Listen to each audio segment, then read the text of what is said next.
Mhm.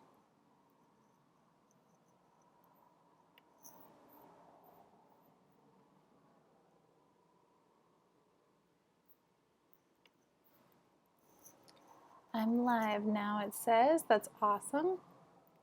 I'm going to figure out how to send this, because yay. No, we don't need that. Okay, first thing, stream info, go live. It says. Interesting, it didn't have me click go live. So that's a thing.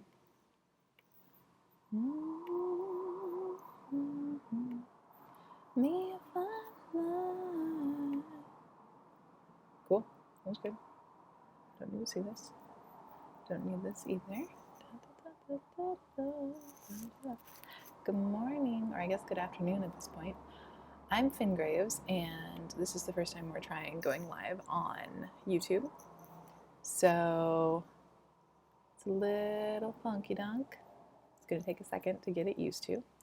I told a buddy of mine that I would send it to them, and I'm not exactly sure how to do that yet. So today I'm going to read to you actually from History of Art, and then I'm going to do some doodling in this sketchbook and then work on top of it. My goal today is like working with making art fun for everybody. I think that's really important. Everybody's stuck at home doing stuff and things, and so I think it might be really useful to have that happen. So yeah, okay. I do not know how to send it to him, so maybe, let's see, click on see the video, potential. My buddy is gonna give me some feedback on this stuff, so yeah. Okay. Stream options, maybe? Stream options. Nope. Okay. Should have played with that a little bit more before I got there. Go to live control room. I think that's what I want to be in, actually. Makes way more sense, doesn't it? Let's see. Maybe? Maybe not. Okay, it's definitely art and entertainment, not cartoon style. Sure, perfect. Okay.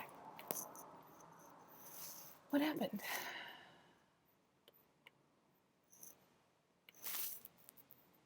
Am I live? Am I not live? What the?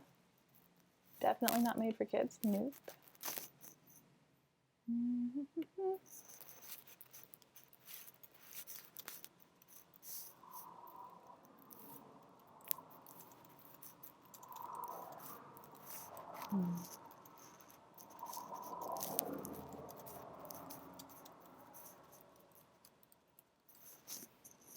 Okay.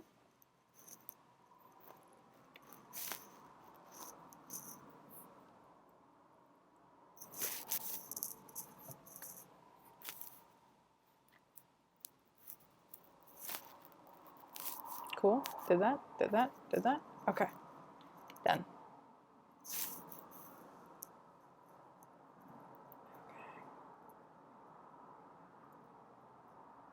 YouTube now.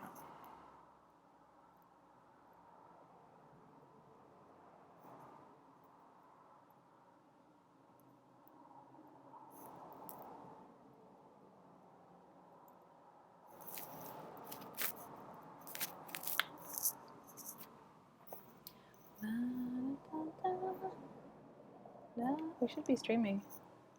Still streaming. Very confused as to the choices this is making. First bits of things are always a pain in the butt. Analytics, stream help.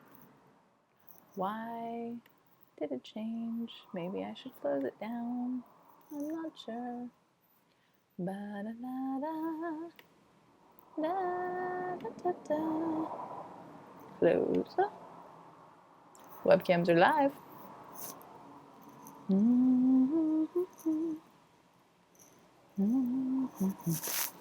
Welcome back. Oh, I've been streaming this entire time. Lovely. I apologize to all of you. We should just start this whole thing over again. It doesn't really allow me to see the chat, so it's all a bit funky, honestly. Sorry about that. Let's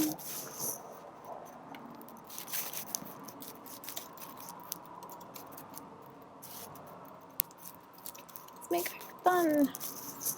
Live stream.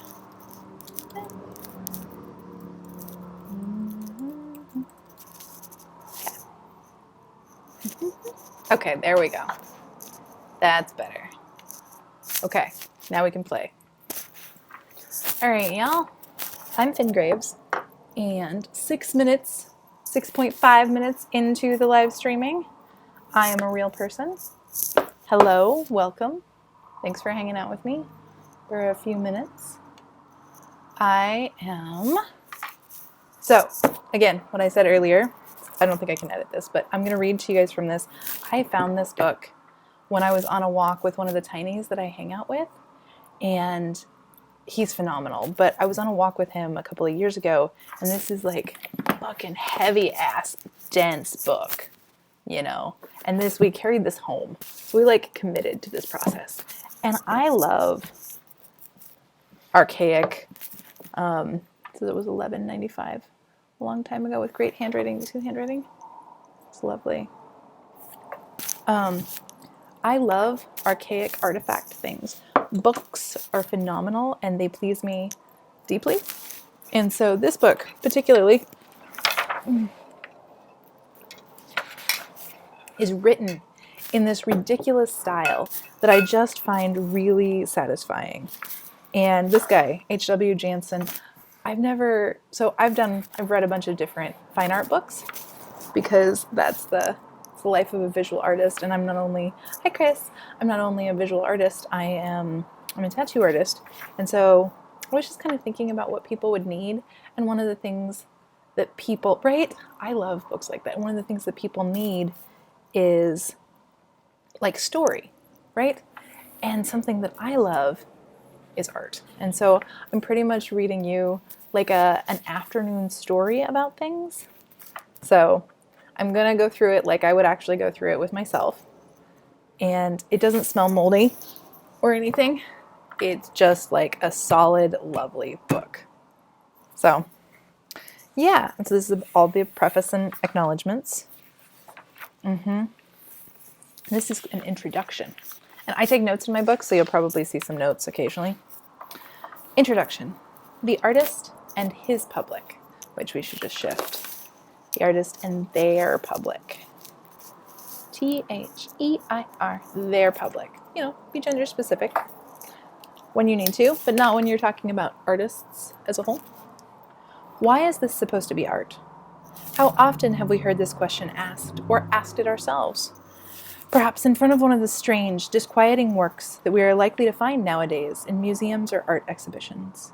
There usually is an undertone of exasperation, for the question implies that we don't think that we are looking at a work of art, but that the experts, the critics, museum curators, art historians must suppose it to be one. Why else would they put it on public display? Clearly, their standards are very different from ours. We are at a loss to understand them, and we wish they would give us a few simple, clear-cut rules to go by. Then maybe we would learn to like what we see. We would know why it is art. But the experts do not post exact rules, and the layman is apt to fall back upon his final line of defense. Well, I don't know anything about art, but I know what I like. And this concept right here, I don't know anything about art, but I know what I like, people think is the reason that art is so subjective. And art is subjective because people have different tastes. But one of the things that people don't think about is as we grow into adulthood, we have to develop our tastes. And I mean, I bet you didn't like avocados when you were a kid. And if you like them now, you probably developed into that taste because as a child, you had an overwhelming amount of sensation and taste buds in your mouth. And that concept right there, like that sensation, that's why bread and rice and butter noo-noos were so flavorful to you, because you had so many taste buds. And as we get older, things dull down. But with art, I do love avocados now, though. But with art, this concept is that people think that because they either like it or they don't like it, that makes it good art or not. And I gotta say that that's not true. Not at all. You have to develop taste around good art and around the concepts of art in a way that's really like beautiful and informative. And you understand, art is a way of taking the world and moving it through a person, through their entire cultural experience, and then expressing it back out into the world as a visual representation. Or, to be fair, like art can be quite a bit of different things, but for me, visual art is a big representation, and representing it back out into the world as this piece that's expression but is meant to be interacted with. Artists do create work just for themselves, but usually they keep it to themselves if they're going to do something like that. It's not, if it's on display, it's meant to be interacted with. And so that's something, okay? It is a formidable roadblock, this stock phrase, in the path of understanding between expert and layman. Until not so very long ago, there was no great need for the two to communicate with each other. The general public had little voice in matters of art, and therefore could not challenge the judgment of the expert few. Today, both sides are aware of the barrier between them. The barrier itself is nothing new, although it may be greater now than at certain times in the past, and of the need to level it. That is why books like this one are being written. Let us begin, then, by examining the roadblock and the various unspoken assumptions that buttress it. The most fateful among them, it seems to me, is the belief that there are, or ought to be, exact rules by which we can tell art from what is not art, and that, on the basis of these rules, we can then grade any given work according to its merits. Deciding what is art and evaluating a work of art are separate problems. If we had an absolute method for distinguishing art from non-art, this method would not necessarily enable us to measure quality. People have long been in the habit of compounding the two problems into one. Quite often when they ask, why is it art? They mean, why is it good art? Yet, all systems for rating art so far proposed fall short of being completely satisfactory. We tend to agree with their authors only if they like the same things that we do. If we do not share their taste, their system seems like a straitjacket to us. This brings us to another more basic difficulty. In order to have any rating scale at all, we must be willing to assume that there are fixed, timeless values in art, that the true worth of a given work is a stable thing, independent of time and circumstance. Perhaps such values exist. We cannot be sure that they do not. We do know, however, that opinions about works of art keep changing, not only today, but throughout the known course of history. I get excited and then I read ahead. Even the greatest classics have had their ups and downs, and the history of taste, which is part of the history of art, is a continuous process of discarding established values and rediscovering neglected ones. We talk about this a lot in tattooing, the guys and I do. Discarding established values and rediscovering neglected ones. It comes back to that concept, which I would bet you know as a writer, of you need to know the rules before you can break them. It would seem, therefore, that absolute qualities in art elude us, that we cannot escape viewing works of art in the context of time and circumstance, whether past or present.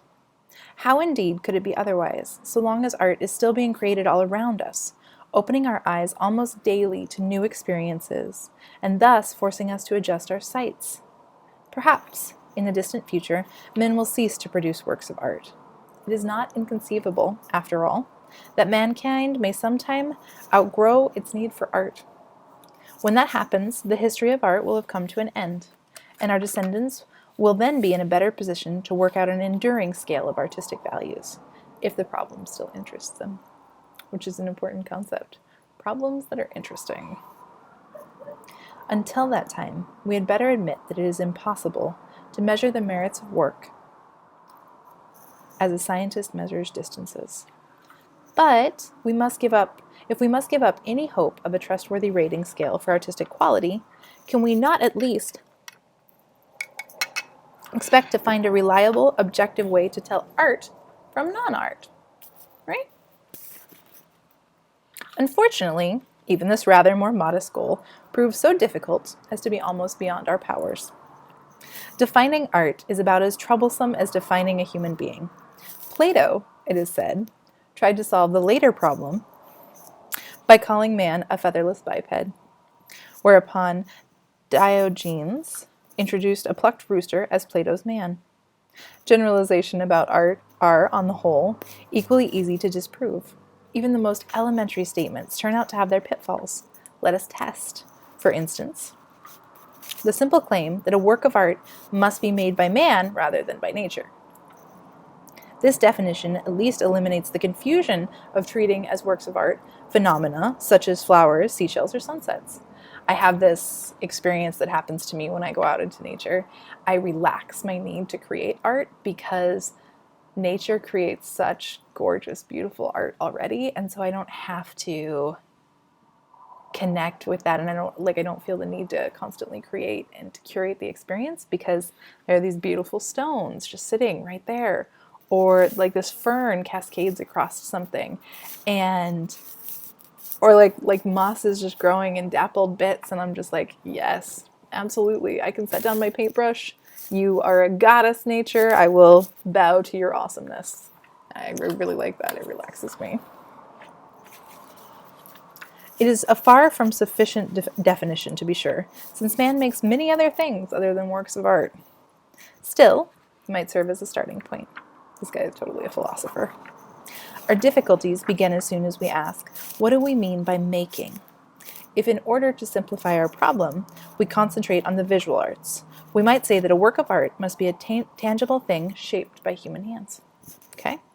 Now, let us look at the striking Bull's Head by Picasso, figure 1, which consists of nothing but the seat and handlebars of an old bicycle.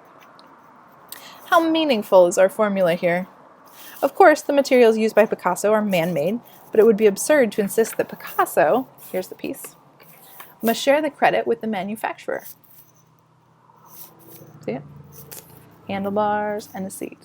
Bull's Head, Pablo Picasso. Since the seat and handlebars in themselves are not works of art. While we feel a certain jolt when we first recognize the ingredients of this visual pun, we also sense that it was a stroke of genius to put it together in this unique way, and we cannot very well deny that it is a work of art. Yet the handiwork, the mounting of the seat on the handlebars, is ridiculously simple. What is far from simple is the leap of the imagination by which Picasso recognizes a bull's head in these unlikely objects that we feel only he could have done. Clearly, then, we must be careful not to confuse the making of a work of art with manual skill or craftsmanship. Some works of art may demand a great deal of technical discipline. Others do not. I have this exact thing with my life right now because tattooing demands massive precision and technical discipline. And like the things that I'll show you in a little bit, I'm going to be doing sketches that are very, very loose and very organic and young and whimsical. And that doesn't need that definition and that technical skill because it's playful and it's in a sketchbook. When I'm creating, one of the reasons I'm super interested and I super enjoy tattooing is because it's a lifelong practice. Like, to get really good at this will take me probably the rest of my life. And that's really cool. You know, it's good to have work for a life, in my opinion.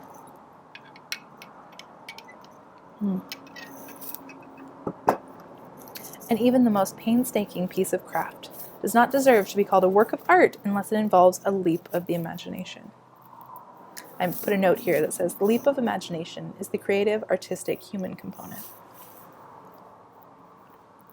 But if this is true, are we not forced to conclude that the real making of the bull's head took place in the artist's mind? No, that's not so either. Suppose that instead of actually putting the two pieces together and showing them to us, Picasso merely told us, you know, today I saw a bicycle seat and handlebars that looked just like a bull's head to me. Then there would be no work of art, and his remark would not even strike us as an interesting bit of conversation. Moreover, Picasso himself would not feel the satisfaction of having created something on the basis of his leap of the imagination alone. Once he had conceived his visual pun, he would never be sure that it would really work unless he had put it into effect. Reading makes me thirsty.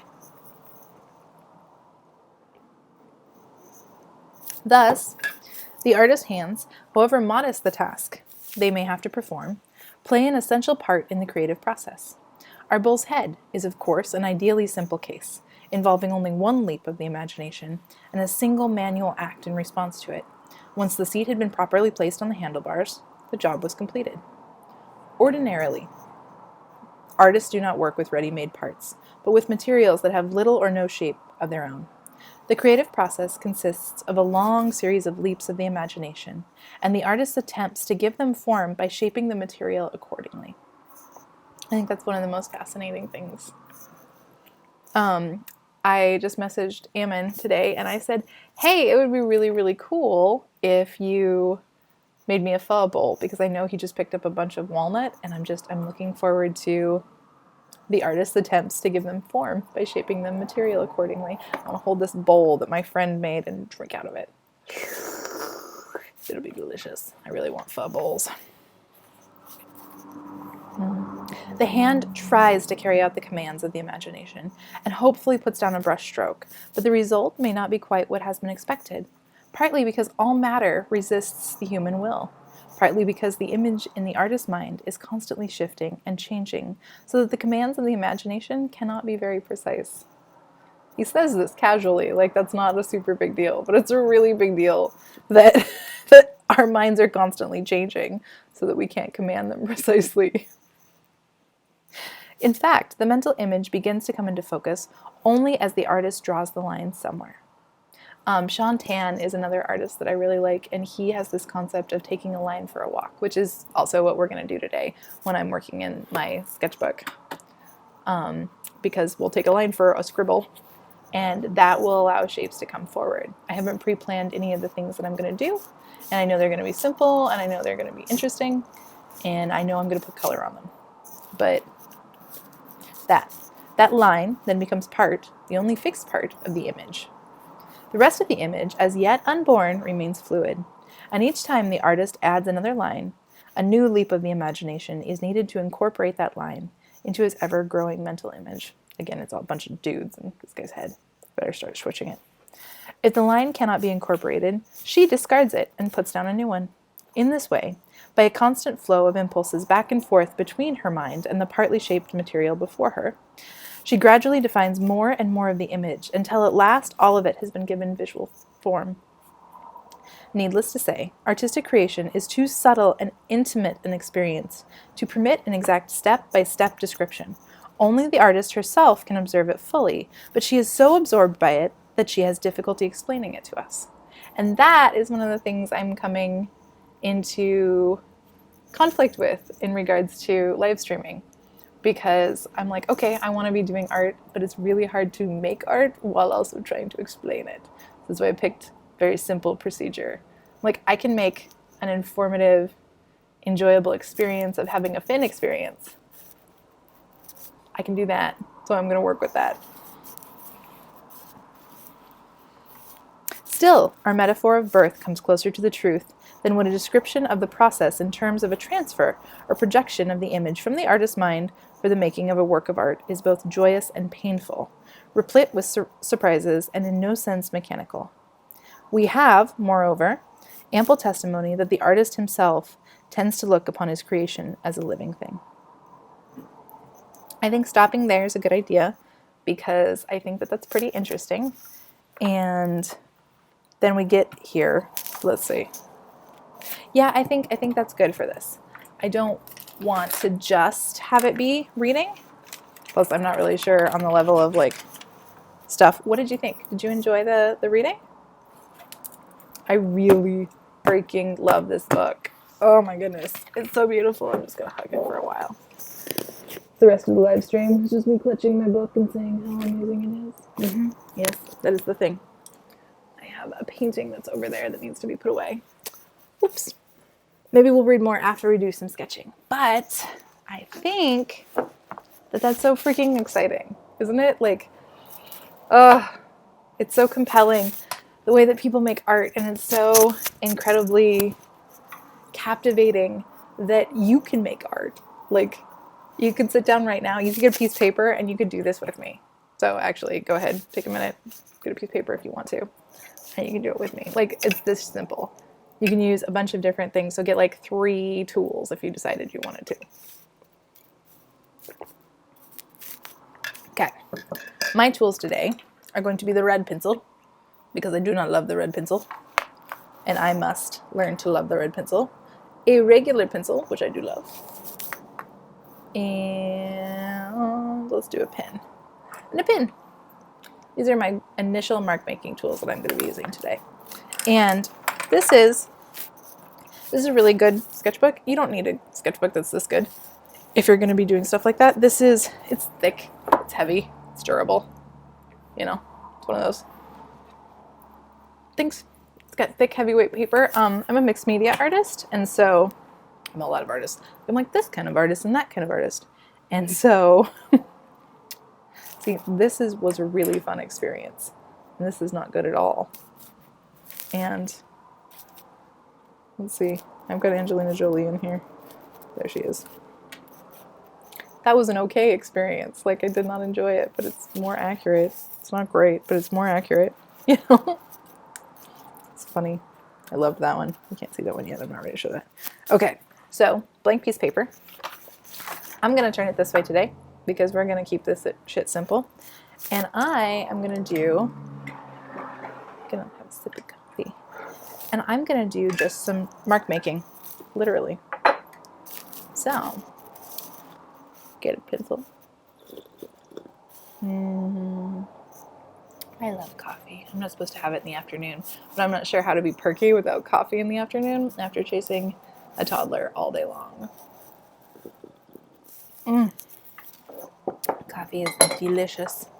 And I'm just gonna look out the window at my neighbors, who are pretty adorable and totally doing all of the right, like, mowing their lawn things. And there's one. You can't see it as well because it's red pencil. And I have a tendency to draw animals. This is a thing that I have a tendency to draw. You will get to decide whatever it is that you want. Scribble 2. And then long scribble. Long scribble. You do need to mow your lawn. I'm not going to mow my lawn. It's not going to happen. They're cute. They're like a bunch of adorable queer boys. And I like them. And they're also like giving me a super side eyes about stuff because everybody's in quarantine. And I'm like, it's okay. You can breathe. I've been very tempted to, ooh, that's kind of cool. I looked down. I like that one. Now, I put it too close to the bottom. So if you're doing your own and you have the chance, scooch it up because it's not an iPad. You can't just move it. It's a pain in the butt. Okay, red pencil. Fuck you, red pencil. I'm still trying to be friends with it. We're not actually friends at all. I could shade with you. I'll shade with the red pencil. We'll put it back here. It can stay. Regular pencil. Left hand. I am not left hand dominant, in case you're curious. I'm going to draw more angular shapes this time.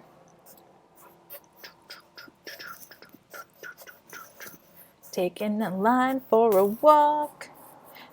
So that history of art thing that I was reading, it's kind of like a meditation. So the concept is this meditation before we get into making art. Art for me is like a pretty big meditative experience. And one of the reasons that I do it is because I need it to access my feelings. Like, that's really crucial for me to be a sane, normal person, is to make art, you know? Okay.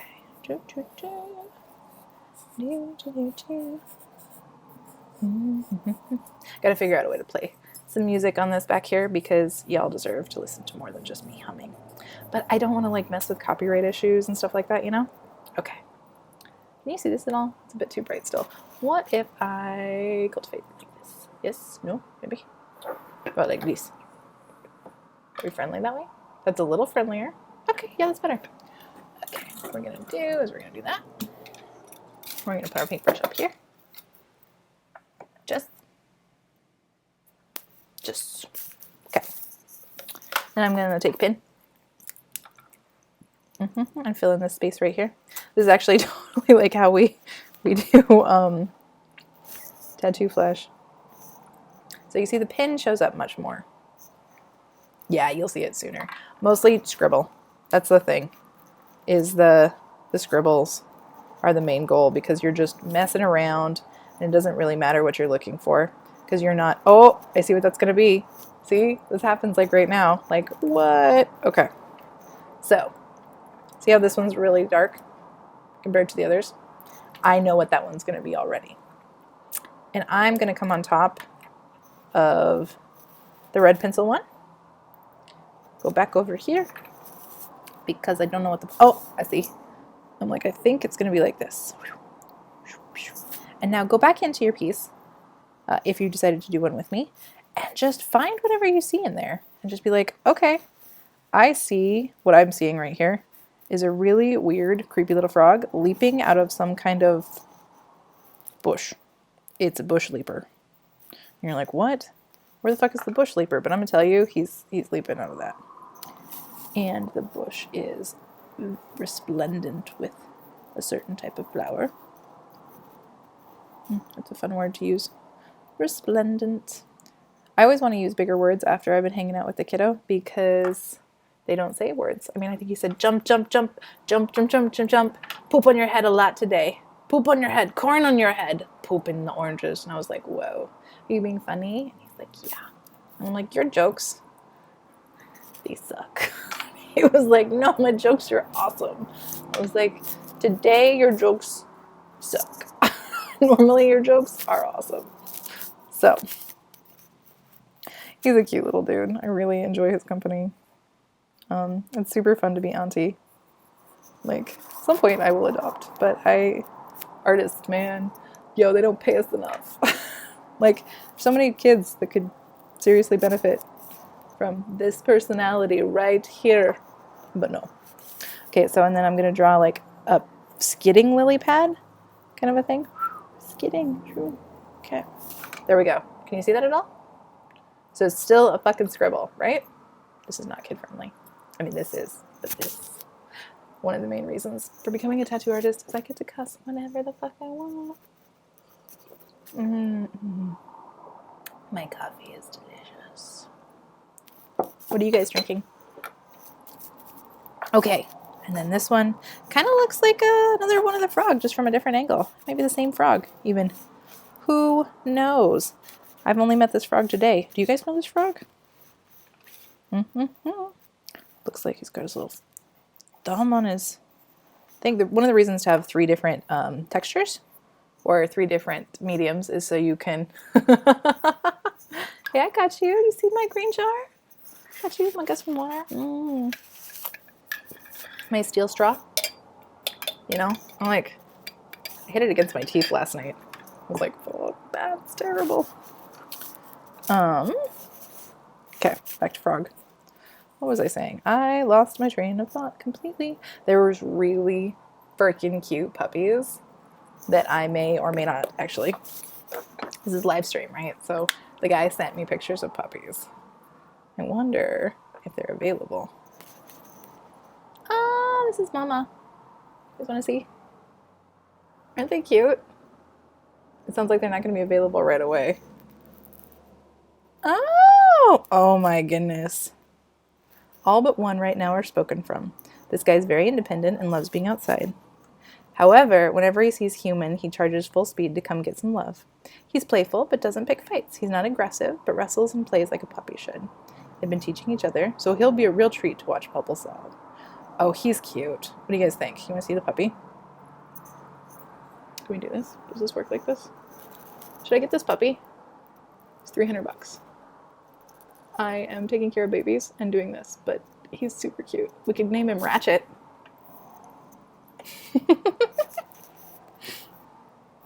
Ooh, Darcy offered me food. He is cute. He is cute. Okay. Okay, no more. What do you think? Yes? No? I mean, I have to pick. I understand that, but just saying. Okay. So, back to this guy who's totally just chilling, kicking his leg out. Like, what? I got legs. I can just kick them on out. The kids, when I hang out with them, are always like, Finny, what are you drawing? And I'm like, I don't know yet. Can I have a minute to just see what I'm drawing? Do you guys ever feel like that? Like, give me a freaking second, y'all. Like, I'll figure it out. Just wait. I don't see a leg there, actually. It acted like I did, but I do not see a leg. Maybe I see it like a oomph. Got a cool little eye there. And part of this is just getting to mess around. Like, it's super nice to just get to mess around. And I think that's really important for people, and they forget that. I know that one of the things I noticed this year, moving to being a full-time tattoo artist / apprentice. I am a tattoo apprentice, and I am also a tattoo artist. I am both things at the same time. So I use them interchangeably. I just like people to know. I'm in my first like couple of years of tattooing. So I think he's like sitting on a stone. He seems to be sitting on a stone. And this is his little other foot. Okay. And then, because we already did this guy, can you see any of the pencil? Is it coming into clarity? Because this is not like clear, right? This isn't like technically amazing, but it's cute. Here. Better, right? Very simple shape. Second one had a little bit more personality, yeah. Okay, and then we're moving into this one. Da-da-da-da, which I see a very weird, intense bird. Like, this is why kids like me. I make great sound effects. Also, I have pocket snacks. I don't know anybody that has pocket snacks that I don't like, unless their only snacks are peanut butter. Because I'm allergic. And peanut butter is disgusting. I'm going to give it a whale tail, though. Yep. Okay, that bird has a whale tail. Oh, it's a bird. Do you see how, like, that was a scribble? This is a scribble. Now it's a bird. Cool. Yeah, Dr. Seuss. Totally Dr. Seuss bird. Dr. Seuss was one of my earliest inspirations. I was really excited when I discovered that that I could be an artist like Dr. Seuss. I didn't even occur to me that he was an artist so much. It was just more of a like, oh, obviously, that's amazing, you know? And I think this is great. And I remember just when I drew like him. Dr. Seuss, actually, Berenstain Bears. Did any of you guys read Berenstain Bears?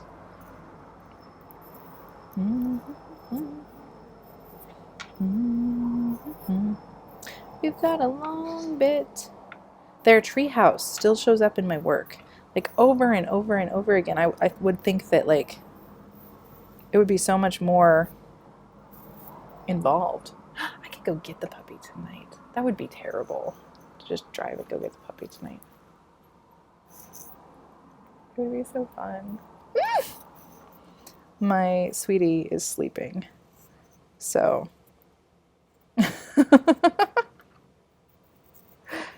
Yeah. He's cuddled up in a little ball. He does not know right now that he could have a sibling so incredibly soon. It's so incredibly tempting. I've been wanting a puppy for like 5 years. And I could. I mean, in quarantine, right? Like, we're all like kind of bored. And I have all the puppy training stuff. And we're really looking forward to it. But also, puppy, you know? Puppy. This one looks like a face to me, but I'm not sure exactly what kind of face. So we're not going to go there yet because it's not formed. This one looks like a weird squirrel. I'm going to go with the weird squirrel. And it's going to get a jawline. Arr. No, maybe I'll just make it a whole face. Yep. Whole face. And then this is one arm. And this is another, like, little, like... And then we've got this great... Honestly, the tail is great. Like, why change it? I don't see a reason at all. Okay. That's enough of a squirrel the way it is. And then this is someone with a large nose that decided that they want to open their mouth weird. Let's give them some eyeballs because they deserve it. And then let's do this other thing. Mm-hmm. Ooh, I don't like that. So, and you can tell, you can make your own choices on it. Like you can decide, I'm not going to change any lines, I'm not going to erase it all if you want to, but I just follow the impulse. Just like we were talking about in History of the Art, a bunch of different choices, imagination, and so imagination and a series of choices is pretty much how art happens, right? And so my choices in general have a tendency to be like, ooh, let's try that. Ooh, that's cool. Ooh, that's bad. Don't do that. See, like this chin right here? Can you see that? I don't like how that happened either. I like that it's just jagged and kind of stops, even though it's very, very inaccurate. Maybe I'll give them, yeah, they got some fangs. Maybe they just needed some fangs. So probably an eraser is useful for y'all if you're doing that with me. I'm just going to leave this here. And maybe I'm going to actually extend some of the weird brain shapes. Yep. Mm-hmm. Mm. That puppy was really cute. That makes me really happy. Yeah, they're going to continue that forward. But the tiny, I'm hanging out with the tiny tomorrow too. Okay. I don't know what I want to do with that one, so I'm still just going to leave it the way it is. Okay. So now you've done two, right? You've done your whatever pencil and your other whatever pencil. You've got a pin. I'm going to use a little bit more red pencil because I need, again, to practice and work with it. And I'm going to do some sketching in the background. On the phone. Deal. It's totally fair. Thank you, Chris. You're very useful all the time. I really appreciate you, dude. And I'm just going to knock in some shading and think about puppies while this little tiny frog leaps over things. It's such an excited frog. You know? Just like, yeah.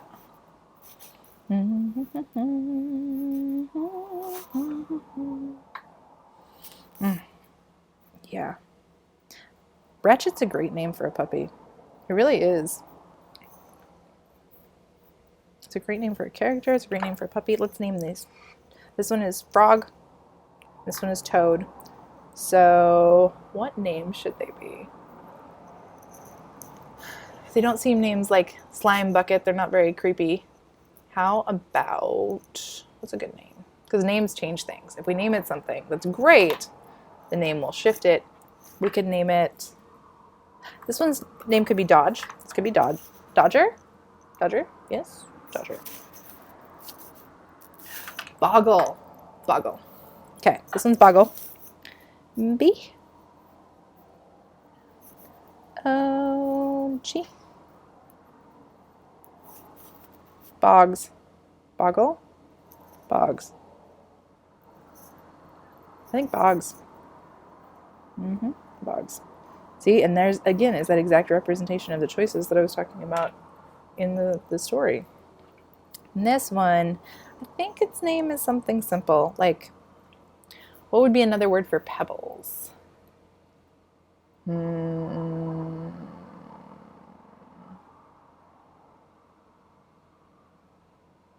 Water drips through stone. Water drips through stone. Hagstones. I see those. Those are lovely. The stones with the circles in the middle of them. Those are really cool, really phenomenal. This is my favorite stone, actually. I call this one my heart stone. And it's a carnelian.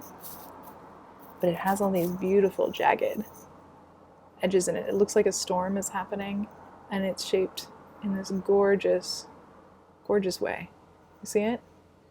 Like, So it's carnelian, but if you know about carnelians, and I do, then this one doesn't look the way carnelians do, but it fits perfectly in my hand. It's like a really good reason to have a rock, because it fits perfectly in your hand. Rock. Rock is boring. Okay, we're not sure about their name. Solid. I need the name to mean solid and steady. His name could be steady. Could be Boggs and Steady. Boggs and Steady. Teddy. Teddy's dumb. I don't like the Teddy name. I got nothing. Okay. This one is just bird. This is a hummingbird, though. It's a hummingbird. Obviously, you can totally tell, right? Even though it's like streamlined bullet, but hummingbird. The name could be Hummer. And this is a dragon. Okay. So, Finn. The details. We're going to get up in here in Boggs' business. Can you see better if I tilt it a little more? It raises it a tiny bit. Okay. And Boggs is a simple shape. So we want to let his simplicity shine. And we also want him to have some options for characteristics. I think Boggs is a little bit derpy. I bet you his tongue is coming the fuck out his mouth. Just happily. Yep, it is. You see it now, don't you? Probably not. I'm leaned over, enthusiastically doing this. Don't care. Story of my life. I love my dogs. My imaginary dog. So I bought, if you don't like dogs, you probably should not hang out on this channel with me, FYI. Like, I like cats, but I am like a dog person. Like dog person. If Dirt liked the camera, I would bring him over to you right now and show you him. I showed you puppies on my phone, right? Like, that's the thing. So I have been prepping to get a puppy for the last, like, 4 years. My ex-wife, who is amazing and also is gone now,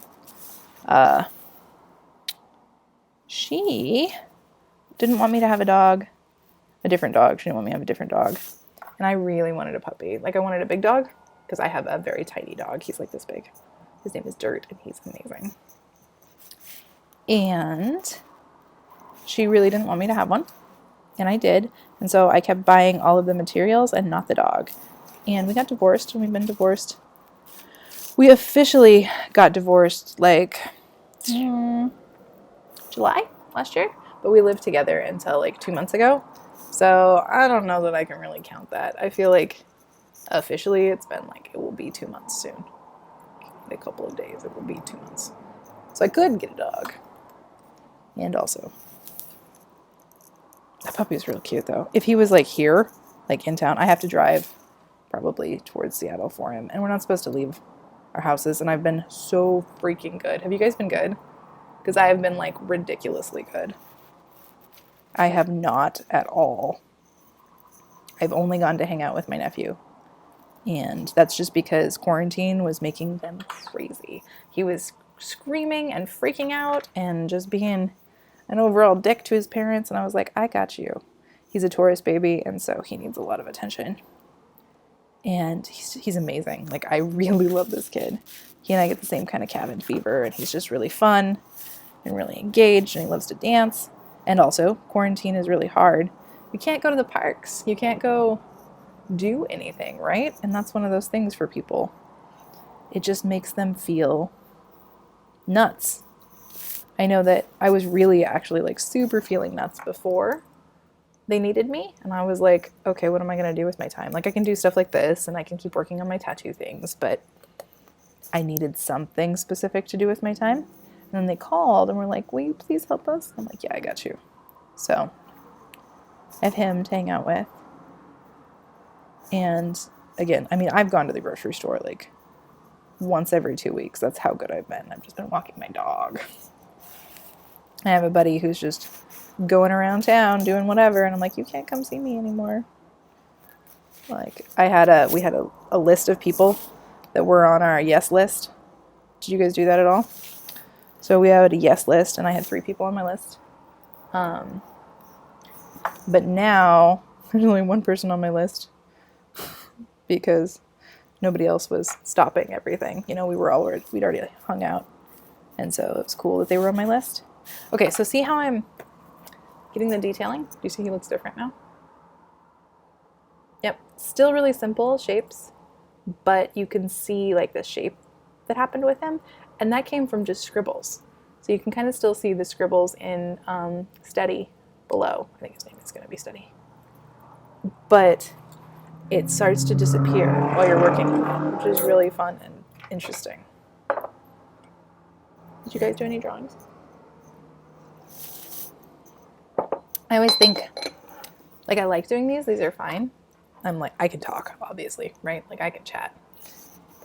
But I always think it would be really cool if people could share their art on it. If YouTube was more like a little bit more like Instagram, you know? So, if you feel like sharing your art, feel free to share it with me. If you made art during this, I will always be pleased to share art. I have a business email. Hit me up. Yeah, this is Steady. I think we should give Steady, instead of the flowers, this should be like, he should have like a mohawk. He should be like a punk. It should be a punk. I think he is punk. He's just kind of a punk. Maybe he has, maybe these are giant warts, but they don't really look like warts. They look way more like awesome ridges on his little fat back. His little fat back is so cute. I like it a lot. I have this little newt that I draw, and he is got the cutest, chubbiest tummy. It always pleases me. I like round tummies. I think they're very adorable. On women, on animals, on little puppies. They have like those little pot-belly, like belly. I'm doing pretty good talking and drawing. This is harder than it looks. Normally, when I'm doing this, I have my buddy sitting right here in front of me, and I'm listening to them tell me about whatever it is that they need to talk about. And then I'm drawing and just engaged in listening quietly instead of drawing and also attempting to keep talking about things, you know? So, one of the things that I wanted to talk about today is, because of the art and different stuff, is connection. I know that a lot of different people are suffering from lack of connection. And I know that my plans, like post-divorce, were to do a bunch of outdoor activity-based things. And yes, I know I can do some outdoor activity-based things, but really we're still just supposed to stay home. So I feel like if it's not essential, then I could be harming someone with this super invisible bug that I can't tell anything about. But my nephew's mom is just like, she's the healthcare officer for Oregon, so I just listen to whatever it is she has to say about this stuff and just follow her just directions with things, which is nice. It's that's a very safe way to feel. It's like I can trust the person, one of the people around me, to tell me what it is that they think that I need to be doing, and I can just do that. Because this is a weird thing, and it's nice when somebody says something in an assured voice. Do you ever find that you're comforted by somebody just saying something in an assured manner? Like, this is what you do and things are going to be okay. I'm like, oh, okay. Well, if this is what I do and things are going to be okay, then awesome. Let's do that. Because I can do stuff. I'm resilient. Oh, connection, though. I was going to talk about connection. So I might need to think about that a little bit before I delve into it.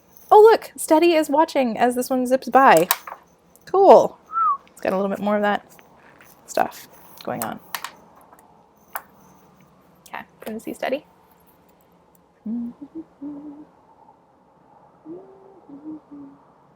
Cute, right?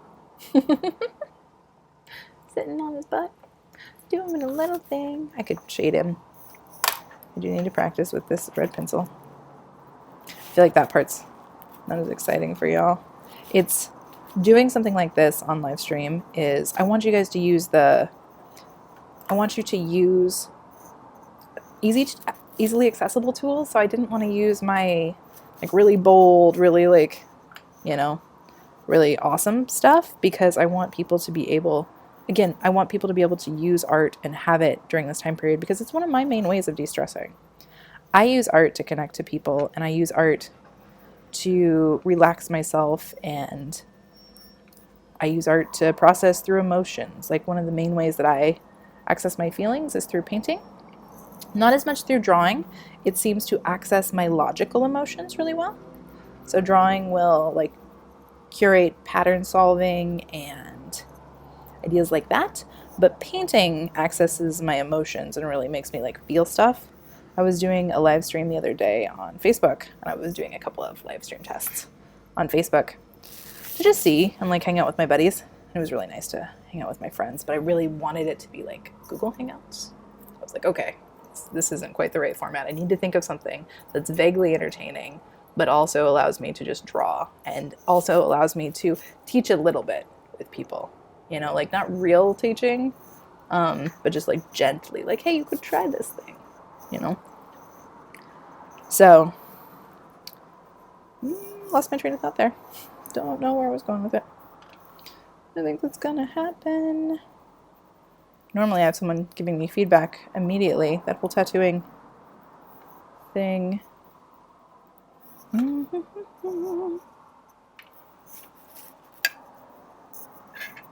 still have no idea what the fuck that is.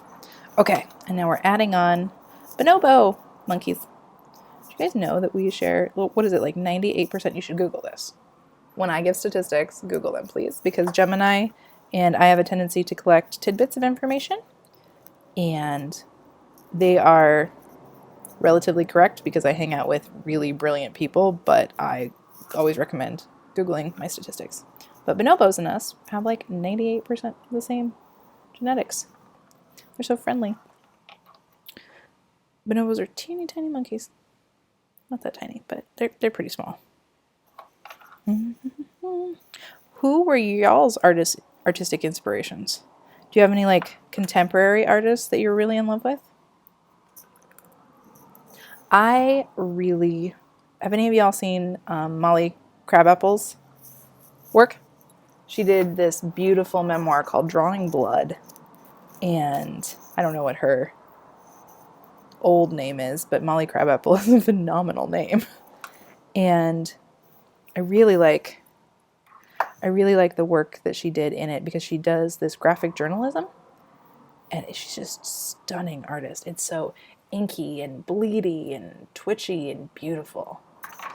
I really love that. I'm wondering about what kind of work that a bunch of different professional artists are going to be creating because of this quarantine, because this is affecting everyone. Something like this hasn't happened. Like, we haven't been locked down like this.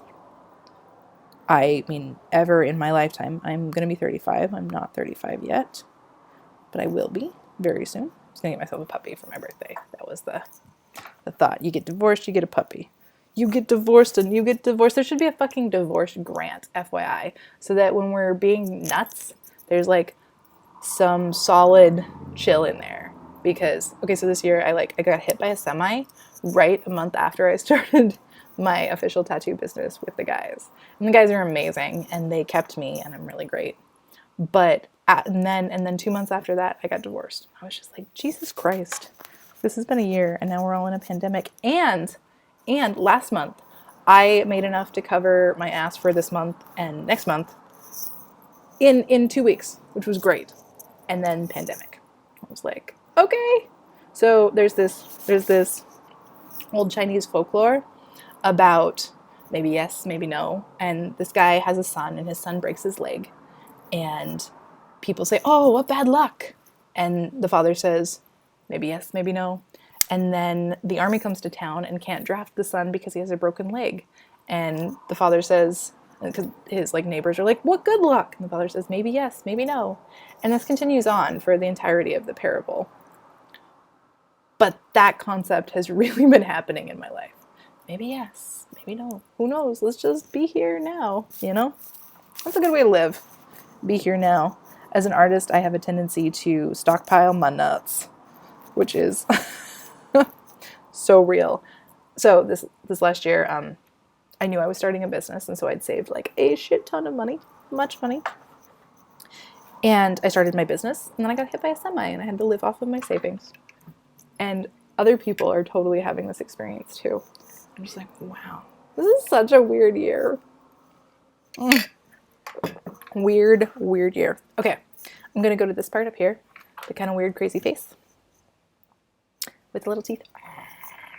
Yep. Gonna do that now. So connection. Yes, back to connection. I am used to doing stuff like this with a buddy. I'm an ambivert, we'll say. I tend to identify as an introvert, but I'm actually really good at extroverting. Relatively gregarious, pretty friendly. When I need to recharge, I need to go do it by myself and hide. And so, ooh, that's looking really cool suddenly. I like that a lot. And so when I need to recharge, I go and hide by myself. But a lot of different people are just wondering what to do during this time period and how to feel okay. And I think that feeling okay isn't where everybody's at. I think that people are actually just not feeling okay. And I think that not feeling okay is pretty important. And that needs to be okay to feel not okay right now. So, yeah.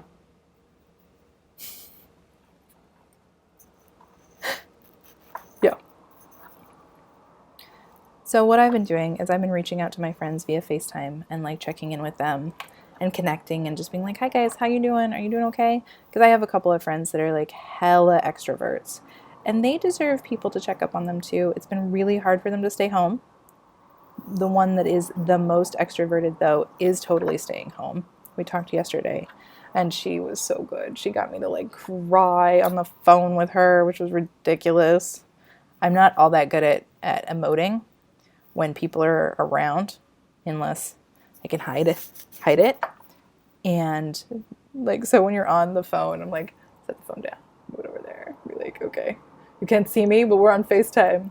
And so she was like, it's okay, it's just gonna be hard. And you had all this stuff and you'd set all these things up, right? I'm like everyone else. She's like, yes, like everyone else, but also just own your own emotions.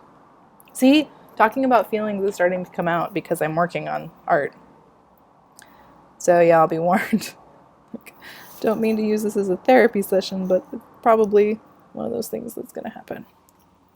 And, okay, so I have a buddy also that has a pretty bad autoimmune disorder, and they have been doing this lifestyle exactly for the last 2 years.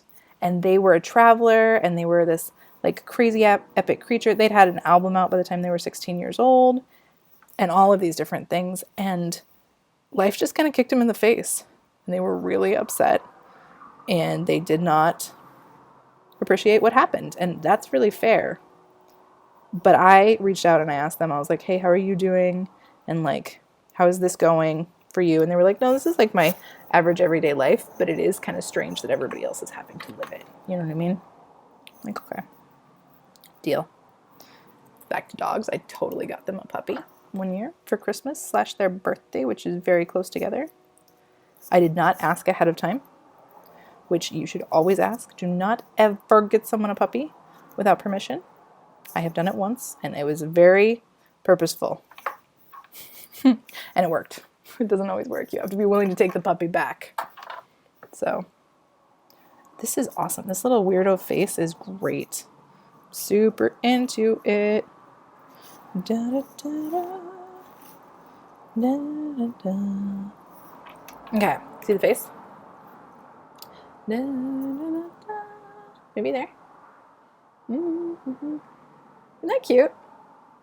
It's like weird and creepy. I love it. Okay, squirrel.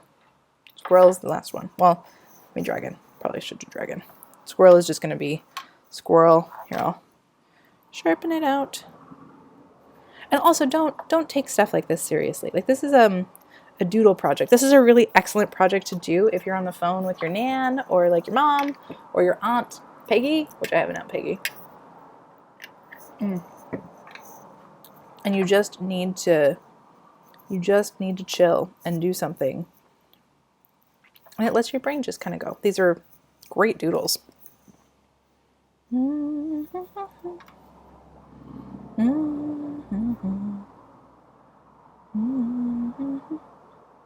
I have a buddy who suggested I do this as a Twitch stream because then gamer people can watch me, but I don't know anything at all about games.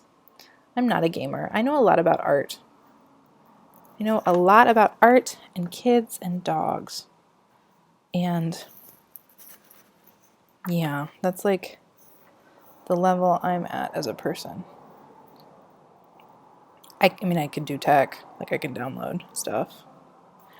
I was thinking about kids and digital natives the other day, like how all of the kids that are being born right now and have been, I used to take care of this family of 3 kids, and they were straight up digital natives. Like the 2-year-old knew how to use all of my tech better than I did before he could walk. I mean, like, okay, he was 2, so he was walking, so that was dramatic. But for dramatic effect, let's just be real, he was using my tech really easily.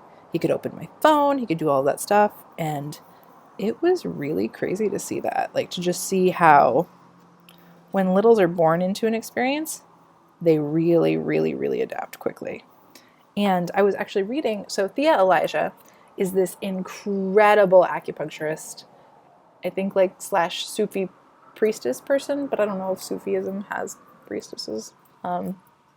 Pagan kid right here. So priestesses are in the mix. And I was doing this heart meditation out of her fire book. And one of the things that she was talking about is the circulatory system. And so there's the heart, and the heart is this essential, eternal experience. And so that's our heart. And the heart is actually not what when we say we're speaking from the heart, we're actually saying that we're talking from our emotions. But when we speak from the heart, we speak from like right here in your sternum, in your solar plexus, right here. And it's actually this orb of light. And if you're speaking from that area, like she was talking about how it's very difficult to speak lies or to harm other people when we speak from this area, because it's so resonant and because it's this timeless, eternal place. And that means for her, she was talking last night, or I guess, okay, in my head when I'm reading, she's talking, but like actually I'm reading this. And I was reading about how people just, we're all part of the same thing, right? And I've always like enjoyed that concept, like that we're like atoms in a larger construct, in a larger organism. And she was just talking about how when we speak from that place of the heart, it's resonant and it captures people and it allows for true connection because there's no harm. People don't need to be afraid of you. They don't need to be afraid you're going to be cruel or unkind or treat them disrespectfully because you're speaking from that place. And I thought that was really interesting to think about. Today I used it on the kiddo that I was hanging out with, and I just spoke from that place. And it worked. And when I didn't speak from that place, it was different. It shifted a bit. And I thought that was really interesting to engage with.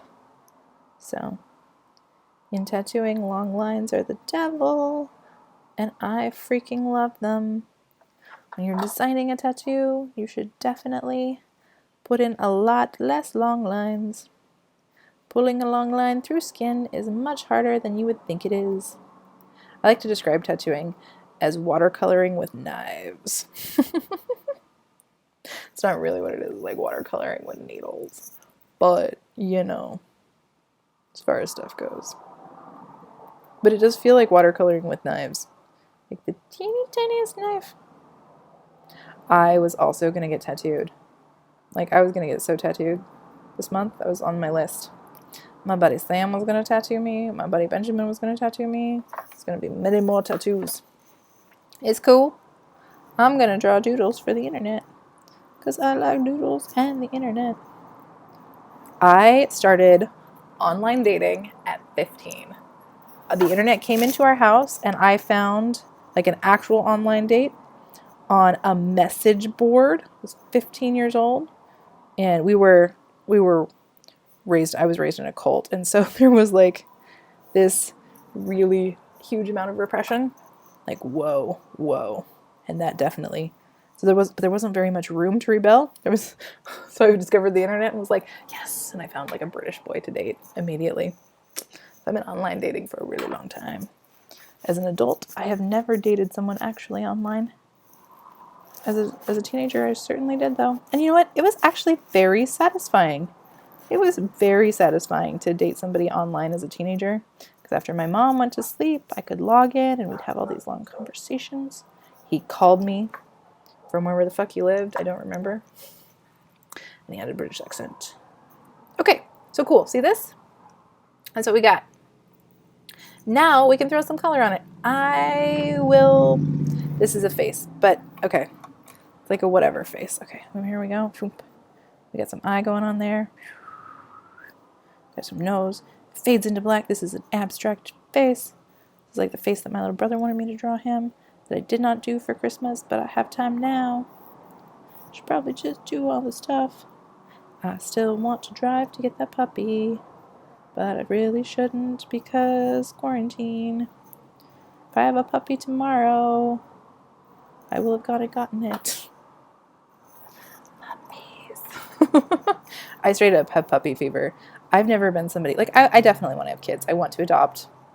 I'm good at sign language. I'm interested potentially in adopting a deaf kiddo.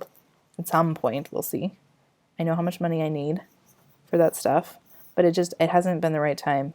And my last partner, she was really, really good with kids. Really, really good, but she did not want to make any money, and I did not pull it off enough, to support me and another person and a tiny human.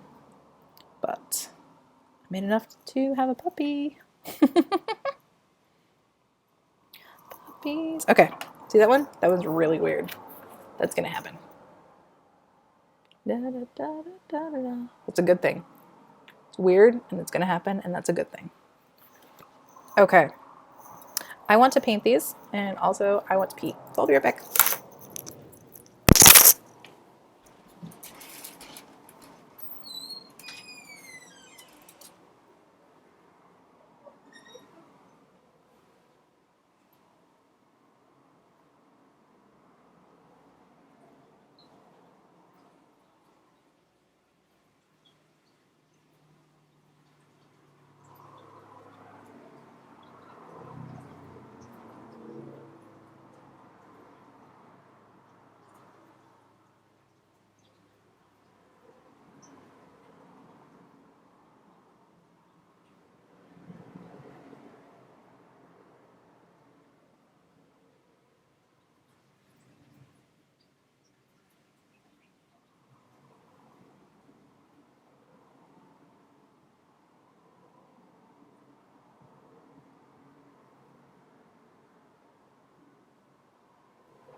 So, new digital age story.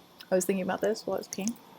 My buddy, where my bathroom is over there, and it's like I have a gigantic room, if you can tell. It's giant. I love it. It's like there's like 5 things that are amazing about being divorced. 1, I got my giant room back. I got the house. So I feel pretty good about that choice, even though I moved her somewhere very far away so we couldn't get back together because I love her a lot. And so I got a giant room. I can cook whatever it is I want to eat. I get to be the kind of dog parent I want to be. And the bathroom is like right there. And it's giant. So I have a walk-in closet and a living room and a bathroom. I don't have to go anywhere. It's great. I like that a lot. So, but funny digital story, which is why I'm saying anything about this. My buddy who's helped me set up all of this tech, I'm not like not tech savvy. I'm just not 100% digital with stuff. Like, it's good practice for me to try things, and I make sure to do different things and to work with stuff and see the interactions. Let's see, do we need this here anymore? Did that help or hinder? I think it's actually better. Okay. Brain ditched in the middle of that conversation. my buddy who set this up for me. So who pretty much is a digital native, like I was talking about earlier with the tiniest, but an adult. They set all this stuff up for me, and they were telling me that they were on this live stream chat with somebody, and there were like 7 people, and they're all burners, right? They're burners. They're like gladiators. And one of the people like it's like, oh, hey guys, I'll be back. I'm going to take a bedroom break. And everybody's like, what's a bedroom break, right? Like, what is that? And then he takes a bedroom break because that's exactly what it is. And so he goes out and he goes and he fucks his wife. But the microphone, he leaves it on. He doesn't leave the chat room because I left this on when I went over there.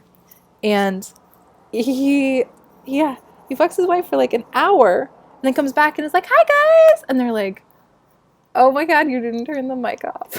I'm just like, this stuff is going to happen to a bunch of different people now. This is going to happen repeatedly. People are going to have so much of their sex lives ridiculously on the internet now in ways that they never thought would happen. I am highly, highly amused. So it's going to be really fun to see how people interact and shift with that stuff. Okay, so when you're coming in on these, do whatever you want for fun. Like, if you feel like painting them very detailed, go right ahead and do that. I'm going to keep it simple and loose because, again, simple and loose is nice. And I allotted a 2-hour experience for stuff because I like things to be timed. A lot of the things say don't bother with timing stuff, just play and do it. But I don't know, like people have more time right now. In general, I try to make, if I'm going to bother to do tutorials, I try to make 15-minute tutorials because I want people to be able to do them in their busy lives. And how cool is it right now that our lives are not full? Like on one hand, it's achy and feels weird, and we have to step into all of the different things about that reality, right? Like, so many things. I could list like 12 things right now that are just like, fuck this shit. I wanted to do something completely different with my time in my life. But then there are so many other amazing things about it, like helping out my nephew and his family. They're super cute. He's not blood nephew. It's just like the best correlation for him. Him and I have been buds since he was like 10 months old. He's going to be 4 soon. He's just so phenomenal. And I was listening to a mom on one of the podcasts I listen to, Don't Keep Your Day Job. And she was talking about how incredible it is that she gets to walk with her kids every day for an hour now, like outside. And also how strange it is that things aren't being accomplished and aren't moving forward in the same ways. And I know that if I had known a pandemic was going to happen, I wouldn't have moved my ex across the country. I moved them all the way across the country because I really wanted to make sure that we got the space that we needed, to like do the healing that we needed. But I wouldn't have. And so they would still be here right now. And I would not be live streaming with you guys because my roommate would not have moved in. And I don't know, maybe, I don't even know. It's so weird do you guys ever like imagine your life doing the thing where it like blips and you're like blip, blip, blip, blip, blip, blip, blip, like it could go here or here or here or here or here. And then you're like, why am I doing this? But okay, so maybe I have a little bit of ADHD. Not too much, just a little bit. My buddy Lucas says I keep it focused extremely well. I don't know if that's a compliment or if it's not. I'm not sure right now. So also using pink as a background because I know I'm going to be using green coming up just because it's green and it's a frog. And pink and green look really good together. I actually prefer pink and green over red and green because Christmas colors and doom. No thank you. No thank you for Christmas colors. Who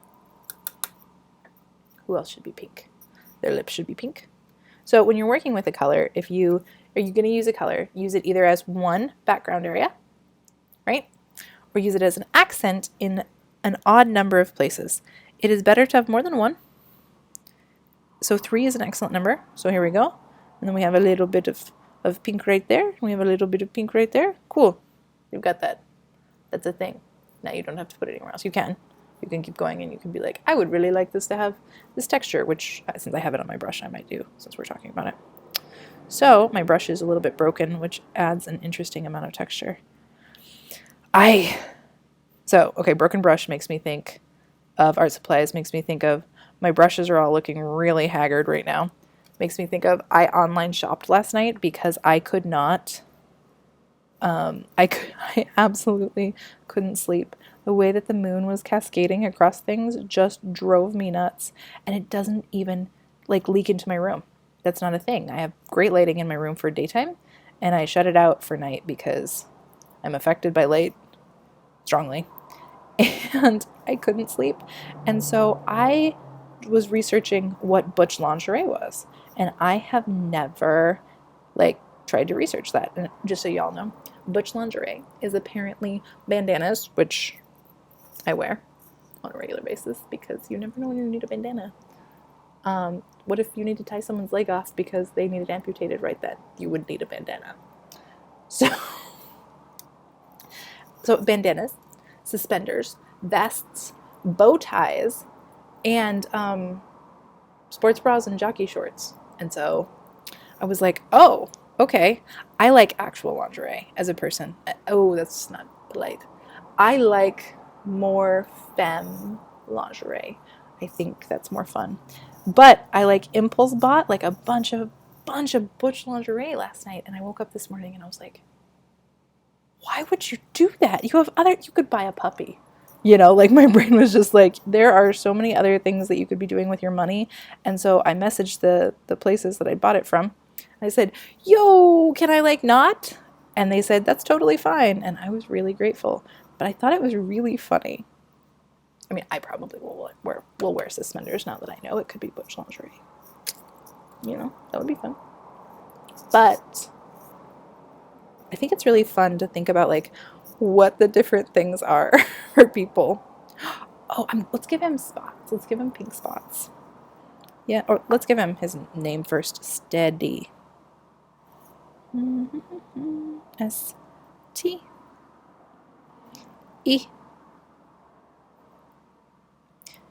So one of my characters, actually, in one of the books that I'm writing, is named Steady.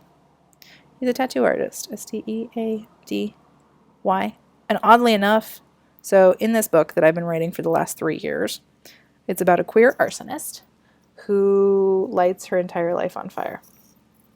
Pain in the ass.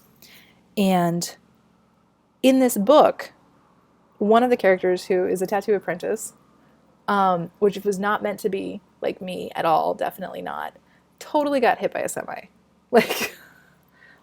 3 years ago when I started writing the book. And that doesn't matter, but it's weird.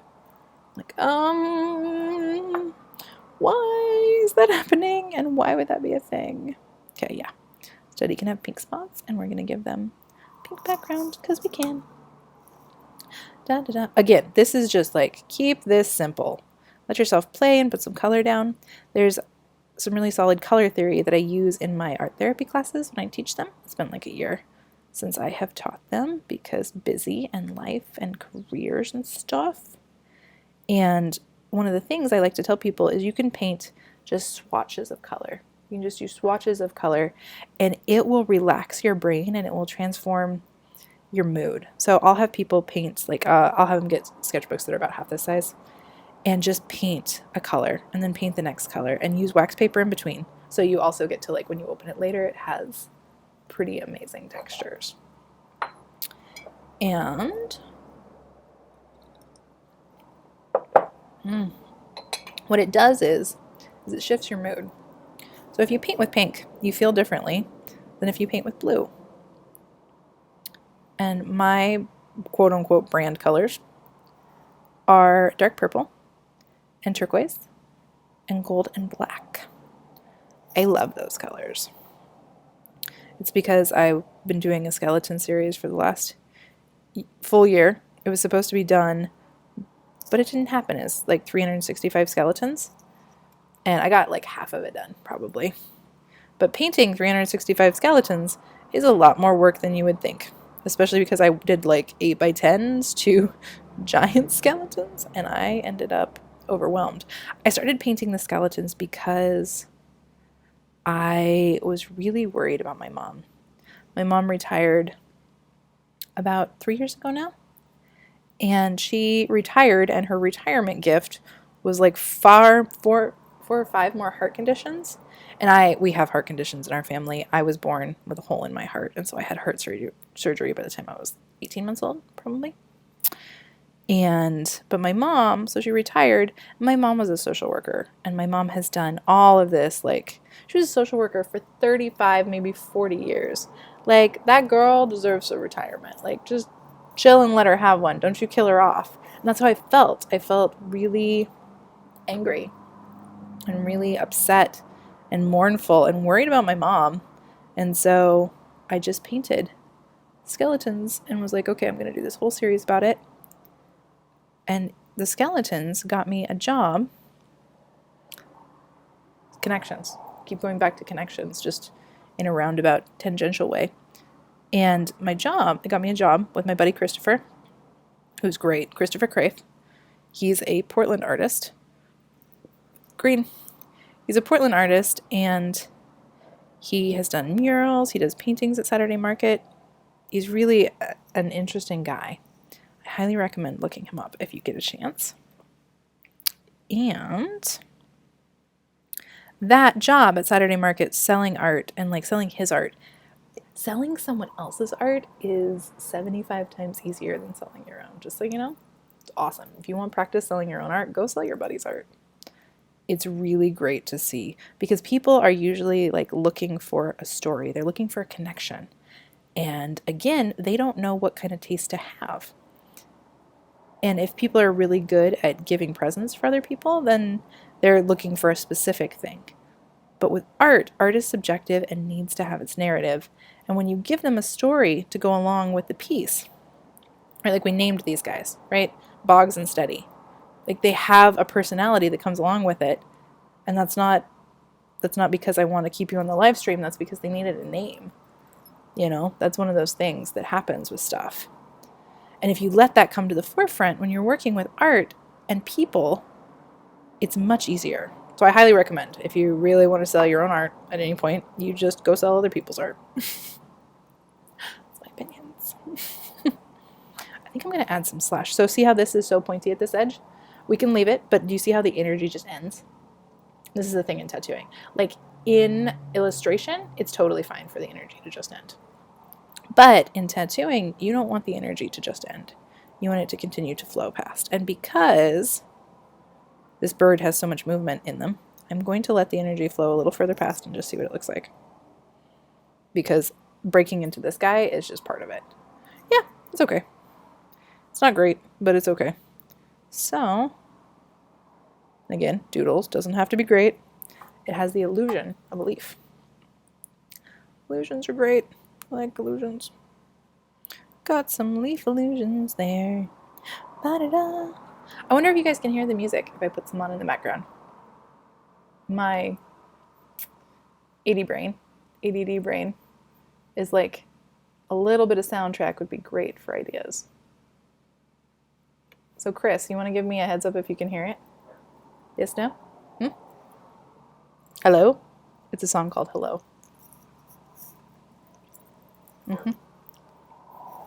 Ooh, I really like this character. Do you see this? This one's actually like probably my favorite of the ones that came on. Just the sharpness of the shape is really great.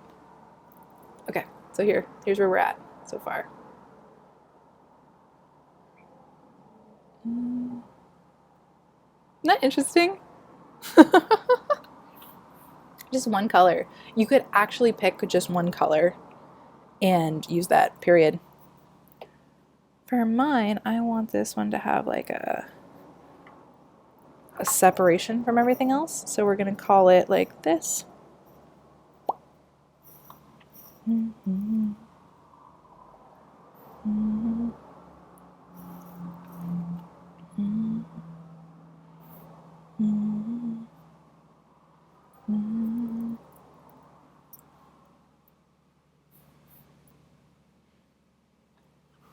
See that? See how I like bolded it around? I can either fill it in with pink, or I can just leave it the way it is and let the rest of it have color. So I'm going to show you the difference because I did this one right now. And that's good to do. It's nice to see variety and stuff. I love painting. I was one of the things today in the podcast that I was listening to, which is Don't Keep Your Day Job with Kathy Heller. I highly recommend her work. She's amazing, and she's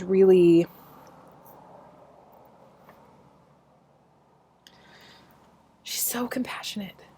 And you can tell she's actually really, really compassionate. And that does it for me. You know, like I really like people that actually care about other people and want to care about other people. So, don't keep your day job. In Don't Keep Your Day Job, today she was talking about how this couple, really cute couple, like really delightful to listen to them, actually, started a sustainable fashion company. And she has these different guest stars that come on her podcast. And, sorry, my brain shifting visual to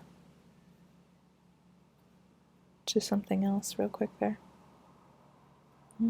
The guys say I get like hell of a focus face on, which I'm trying really hard to not get my focus face on because, you know, I'm trying to be able to talk to you.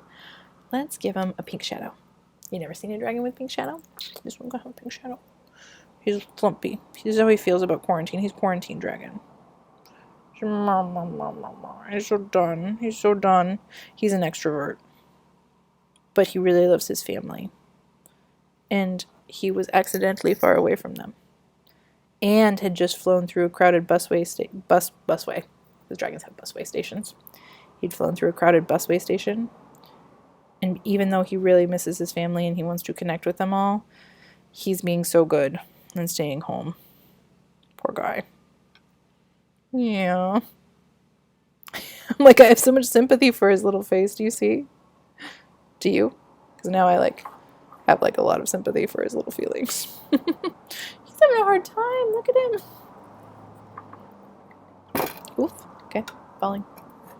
Is it good for it to be brighter again? Because it got later in the day? Yes? No? Maybe? It feels nice for it to be brighter again. Ha! I like that. Pleases me. Okay. So we're going to go back to Boggs. Hi, Boggs. Because it's dried enough that we can pop in. With watercolor, you don't want to paint right next to each other. So I want green. I'm still going to leave a little bit of a gap because that's how I paint. Also, I really love chisel brushes. For this one, I would recommend this one, which is a Winsor & Newton Series 7 Finest Sable. It's number 3 round, pretty much. And I'm going to pop in one of my favorite greens. This is it's kind of a dark green. Should we let him be dark green or should we let the lily? I think I want them both to be this color, but we will see. Okay, so I'm going to go over top of everything. I don't recommend you do that. I recommend you do this. You turn it upside down. Actually, you know what? I'm just going to turn it upside down. So this is what I would do, even though it's upside down for you. And then you pop in, because you're going to look at it and be like, okay, here's the heavy parts. Here's the weight. Pick out which direction your light source is coming from. His light source, in my opinion, is kind of coming from here. This is his light source direction. And so things that are not from there, furthest away, get some good little shadow. And you can remember that. You just pop in like the shadowest part. Before you do that. But this bit, like I was mentioning, I was going to do a little bit of like a loud shape there. And these are where his little dark bits, because he's hopping on it. Go.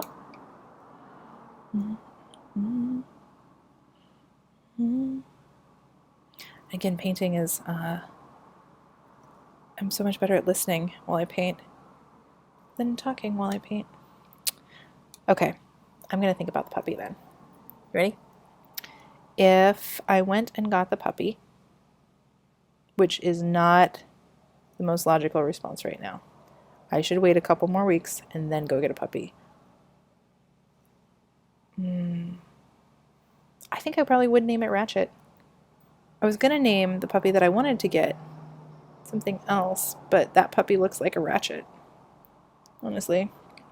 Ratchet is this character in Storium, which is free right now for the next 3 months. So if you want to look up storium.com, because people are being awesome with the quarantine. And Ratchet is in the story that Chris and I are writing right now. And they're like a cowboy misfit that got their ass kicked in the opening scene, pretty much. They were having a hard day. They thought they were going to get laid, and they got their ass kicked. I hate when that happens, right? Whoa. Sex. Sex is great. People deserve to have sex. Consensual, happy sex. You know what I mean? Not like shitty sex. I mean, I think, okay, shitty sex. Connection. Again, I keep going back to connection today. I think a lot of people put up with mediocre connection. And I don't know, is it because people don't feel like they deserve better connection? Or is it because to them it's good? I think that's really interesting when people do that. They're like, oh yeah, no, like this is just how it is. And I'm like, is it how it has to be? You could have really good, connected, happy sex, and I guess maybe not everybody wants good, connected, happy sex, but I think it'd be nice if people got to have it, Ooh, let's make their eyes green. So see how I'm just like fucking around? That's what you should do with this kind of work. You just fuck around because this is play, and play is really important. Boggs' name is going to be in green. Boggs. Excellent tattoo apprentice practicing skills. Let's just do a name upside down. We know it's spelled correctly because we did it right side up.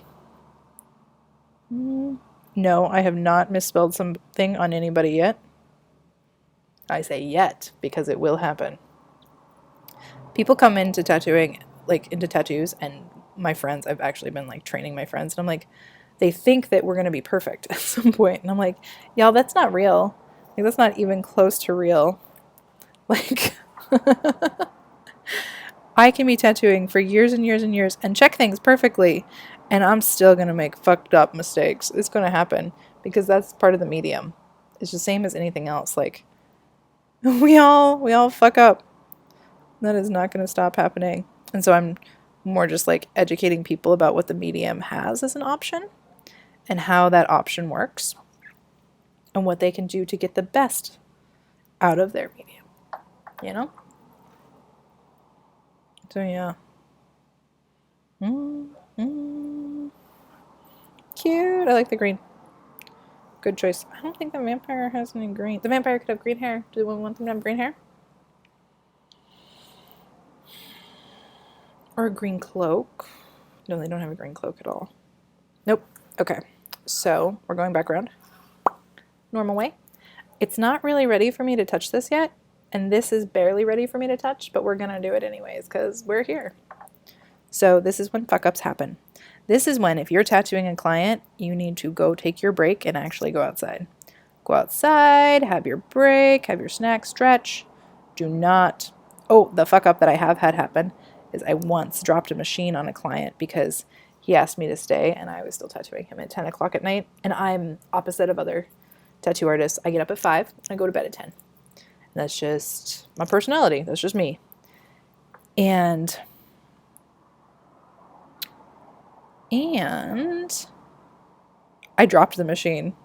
And luckily, the color that was in the machine at the moment, because I dropped it onto him, was yellow. And it was onto his palm. I was exhausted and I was like setting it down. I was moving it from one to the other to go take a break. And I just dropped it en route. And he got a dot of yellow on his palm. Tiniest dot. I was like, I am so sorry. I was mortified. Just like, holy fuck. And he's like, it's okay. It's yellow. It's never going to show up. And he tipped me really nicely, which was great. But also, see what I mean? Like, I don't have the same type of apprentice horror stories that a lot of people have because I got in with a really good crew. And I'm a grown-ass woman. So mostly I am pretty good at paying attention to my environment, you know? I'm very responsible. I'm like hella responsible as an artist. Even though I know I'm live streaming and thinking about a puppy. Still responsible. Puppies can be responsible. I wonder why I don't want... it comes down to the quarantine thing. Just I don't know if it's appropriate to drive somewhere to get a puppy right now. I'm like, would I be risking them? I would be risking the family that I'm hanging out with. I wonder if we could do it without risk. Like, you can't bleach a puppy. You just can't. You can't bleach a puppy. It's not a thing. But I have a crate for it and everything. It's like really right there. Dirt sleeps on top of it because I've been prepping for so long. Okay. He's green, but it's still too wet. I can get into it. You know, I guess I probably should because I have forever, but y'all don't. So, simple. Keep this simple. Okay. So, I'm leaving the bottom because it is not... You don't want to touch it yet. Still too wet. But you can just let that be part of your style that you're doing right there. Be like, yeah, this is exactly what I meant to do all along. Be like, yeah. So normally I lay down a coat and then I would come on top and do... That's dry enough. Okay. I would come on top and do like a scaly texture. And normally this would be blue. But I want to keep this simple for the process. Oh, and these watercolors are lovely. I don't know what kind they are. They're professional grade of some kind that I like a lot. And I poured them all. So it's slightly cheaper if you buy yourself a palette and you buy yourself the squish tubes. And instead of the palettes, and just use that. But this is much more transportable. Like I like to paint outside. So, and I like to take my art with me. You ever, like, anybody, have you seen Gilmore Girls? So Rory, you know how Rory takes her book with her everywhere? I've always taken my art supplies with me everywhere. My mom, when I was tiny, even would let me bring them to church, which was good because I could not hold still without my art supplies. And that's kind of how I am, period. Like, without my art supplies, I can't hold still. So if you want me to hold still, there needs to be art supplies or snacks. Even movies. I can't sit and just watch movies. That's not a thing I do. I occasionally, in the theater with Chris, we went and saw Birds of Prey with Harlequin. And I liked it. I liked it so super much. And I sat through that, but it was in the theater. You know, and that's, I don't ever go to movie theaters. I have too much other stuff to do. Gotta do stuff. Ooh, but a movie theater sounds nice now, doesn't it? Getting to go places, do things, anything. Okay,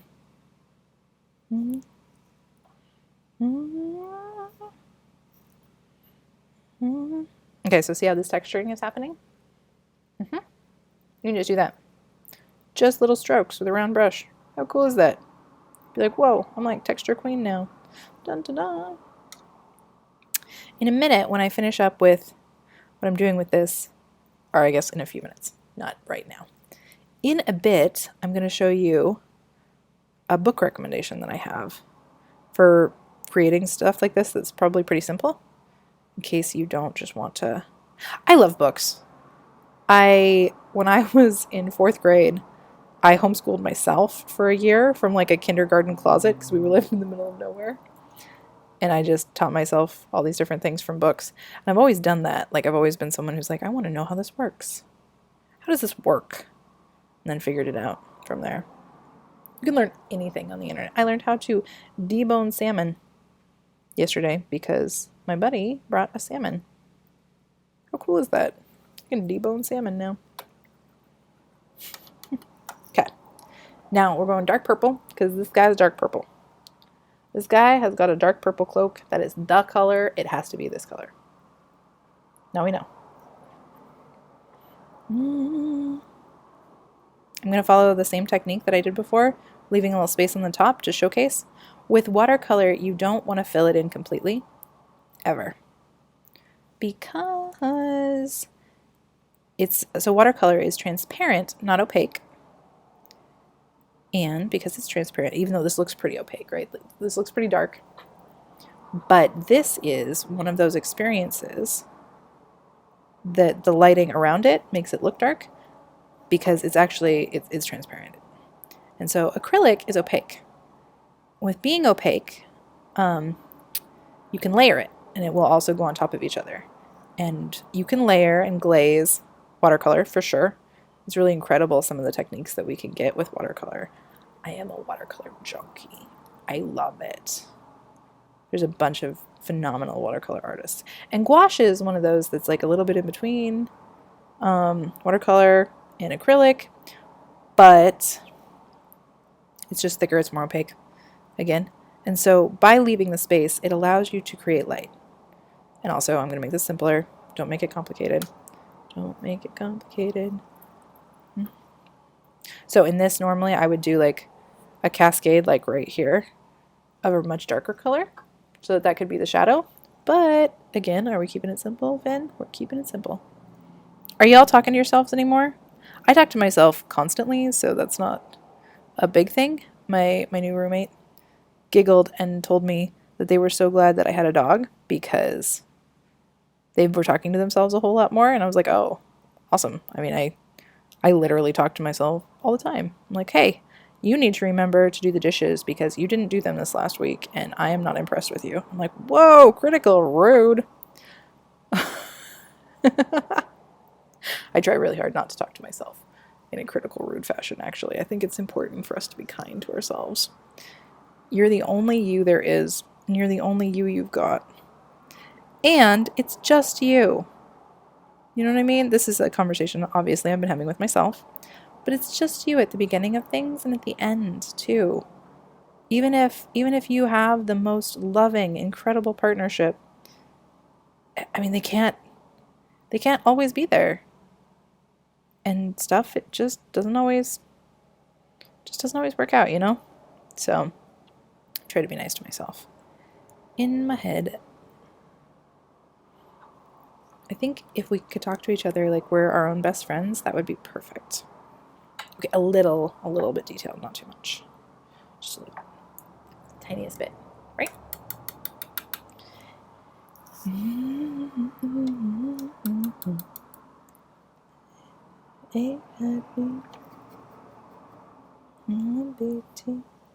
And see, because I'm bouncing, there's so much space between stuff.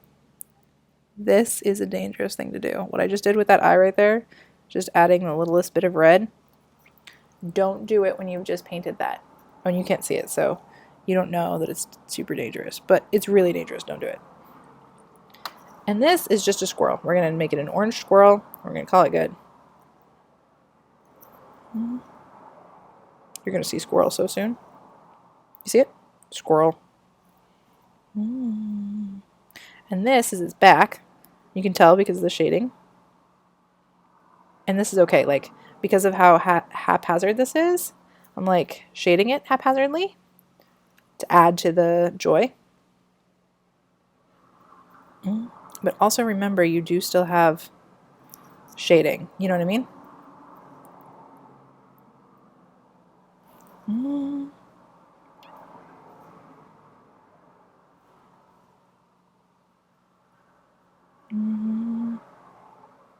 Look at that. Cute. Yep. Okay. Squirrel. Squirrel. Win. Okay. Sorry about that. Said it got a little loud. We're going to come back in here with this orange because we have it right now. We're going to pop in a little bit of color. I think this is just going to be like, we're going to pretend instead of it being rock, though it's definitely a rock shape, that it is a flower. We got a little bit of middle bits. I think that this guy should just be like, maybe he's a nice brown. Might be a nice brown. What do you think? Maybe a little bit of brown and orange. Yeah, that's a good color for him. Okay. So, I want to be a little more brown. He's going to be a brown toad because his name is Teddy. So see how this merges right there? Do you see that? It's getting messy. That is okay because of what I am doing. I meant to do that. That's called wet on wet technique. And I plan to do something different with it. But it doesn't matter if it muds. That's what happens, is it muds and blurs things. And you don't want things to mud and blur unless you're doing it intentionally. One of my guy friends, the one who did this tattoo, Sam Myers, he intentionally muds his tattooing. He's like, I didn't do it intentionally originally, but then like it became part of my style. And I like it. I like his style when he does that. He has really vivid color theory. And he's incredibly critical, like, of himself, of others. He's very, like, heavy critique oriented. And he can tell you quite a bit about why a piece is wrong. And it's very informative. I like the level of informative he has around it. And he went to art school, which is nice. It's always nice to hang out with artists who went to art school. I didn't even realize until I was always making art, like literally always making art. I graduated with a BA in social science. And I like my BA. It really helps me because I get to pay attention to people as systems. And I find that really useful. But it would have been fun to go to art school. I always thought, like, hell yeah, that was fun. You don't need to go to art school to be an artist, though. Over and over. If you get the chance and you want to, go to art school, is my opinion. However, debt is like enemy of art, in my opinion. So both are true. Let's just give him brown hair. Vampire could totally have brown hair. It doesn't have to be black, right?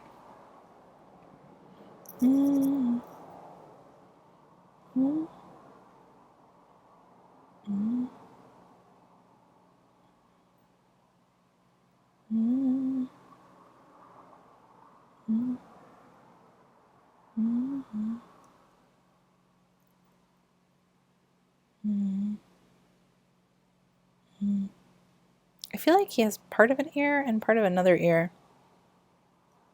We're just going to let it be the way it is. That's what we're doing now. Yep. Cute. Yeah. Give him a little more. Cute. I like it. I'm down. Okay, this guy is going to be like green. We're going to go with the light green, and we're going to pop some yellow into it. Come on. You're going to help me. Come on. You can do it. It says, I want to be wet. I'm like, I hear you. I hear you. Now, come on. Let's have some yellow. No, why? Because Boggs is a trip. Boggs has opinions and is so vibrant. Again.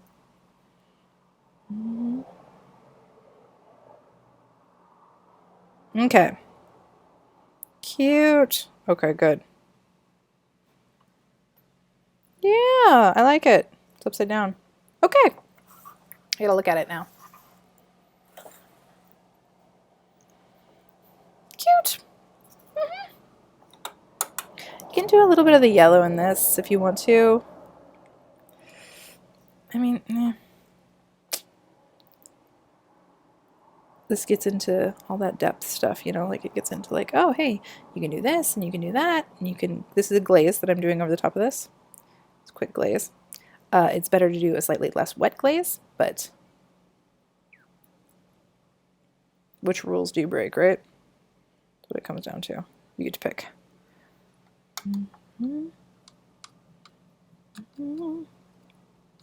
Talking makes my decision-making process like way freaking harder. I'm like, oh, what do I want to do here? Now that I'm thinking about it, I don't know. See this?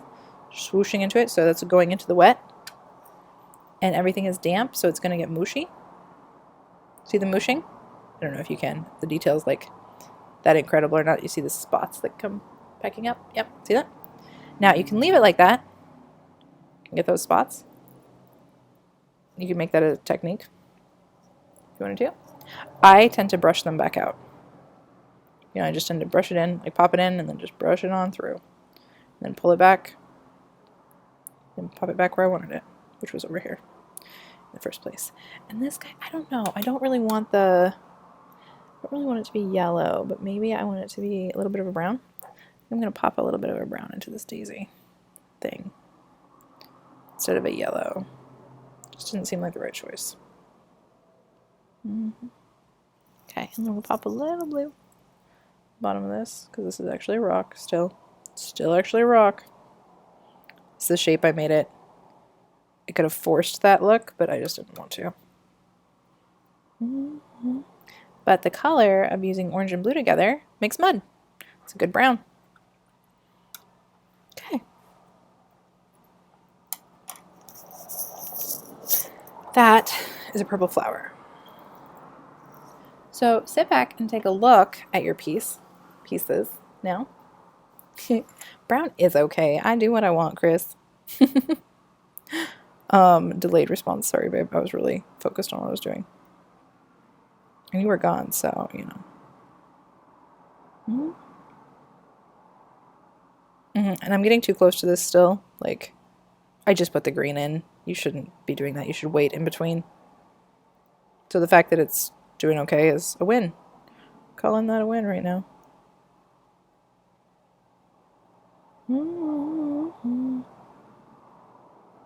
Okay. Okay. There you go.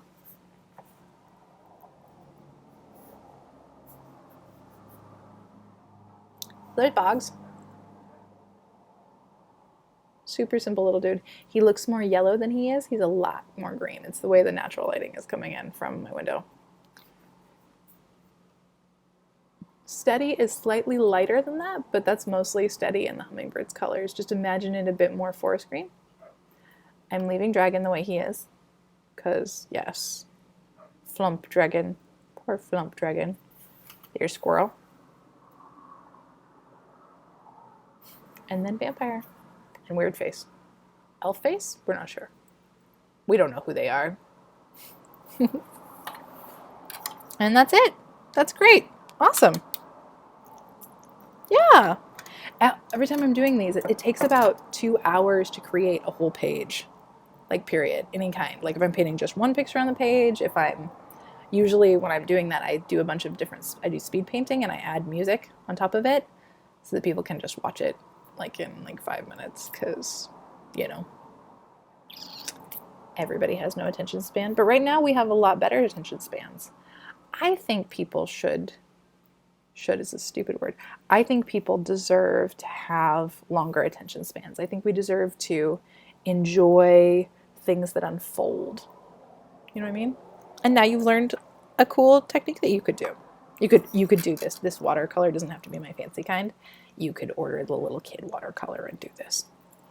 The book that I want to recommend, let me move this over. Probably the puppy is sold in the last hour because people are like, dear God, quarantine. We'll find out. I will look at it afterwards. Is this one. So Carla Sondheim, 52 creative exercises to make drawing fun for mixed media artists. And you can order this online. Like, this is one of those drawing lab series. But I bet there's something like this in here, because I was looking through this morning. Let's see. Paint blots. Oh, I love those. Scribble drawings. Yeah. Yes. Yes. So there's a slightly different, but with your pen or pencil, make a random mark on your paper. Try to add a little interest by curving or looping the line back in on itself. Now look at the line, turning the paper all the way around. Do you see the beginning of something? A face, perhaps? Of an animal? Finish the drawing. Repeat. Then paint it. See? They're cute. I like it. This is their scribble drawings. Think of these drawings as practice exercises only, and don't despair if you get a page full of duds. I didn't feel like mine were duds. The squirrel was like, okay, but like, whatever. And don't despair if you get a page full of duds. Again, just try to relax and have fun with the challenge of making something out of nothing. And this quote is great. Limitations live only in our minds, but if we use our imagination, our possibilities become endless. I think it said limitless, but I used endless. So yeah, thanks for hanging out with me while I did a live stream. I appreciate it. That one felt more, it took like 7 minutes to begin, because maybe 15 minutes to begin, who knows? because YouTubing, but it felt really good. So thank you. Appreciate it. Bye.